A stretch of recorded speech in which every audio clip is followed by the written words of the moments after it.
Good morning. SECI చేత విద్యుత్ కొనుగోలు చేయడానికి ప్రయత్నం చేస్తూ 1700 కోట్లు, 1800 కోట్లు లంచం తీసుకున్నాడు జగన్మోహన్ రెడ్డి అని ప్రత్యక్షంగా తెలుగుదేశం పార్టీకి సంబంధించిన 2 పత్రికలు, అందుకు సంబంధించిన మీడియాలు గగ్గోలు పెడుతున్న విషయం అందరికీ తెలిసిన విషయం. కాకపోతే ప్రజాశక్తిలో ఒక మంచి వ్యాసం రాశారు ఈరోజు.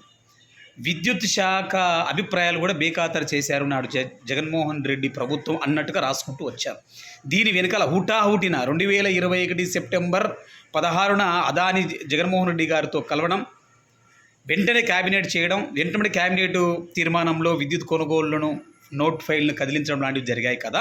దీని వెనకాల కేంద్ర ప్రభుత్వం కేంద్ర ఒత్తిడి ఉంది అన్న అభిప్రాయాన్ని వెలుబుచ్చు చేసింది. కాకపోతే కూటమిలో ఉన్నటువంటి బీజేపీ కానీ, జనసేన కానీ, తెలుగుదేశం పార్టీ కానీ, వాళ్ళకి సంబంధించిన పత్రికలు కానీ, వాళ్ళకి సంబంధించిన ఎలక్ట్రానిక్ మీడియా కానీ ఎక్కడ కూడా కేంద్ర ప్రభుత్వం పేరు ఎత్తలేదు, కేంద్ర ఒత్తిడి పేరు ఎత్తలేదు, ప్రధాని నరేంద్ర మోడీ పేరు ఎత్తలేదు, అదాని పేరు ఎత్తలేదు. అంటే దీని వెనుకలో ఉన్నటువంటి మాయ మీరు అర్థం చేసుకోవచ్చు. జగన్మోహన్ రెడ్డి గారు మాత్రమే టార్గెట్.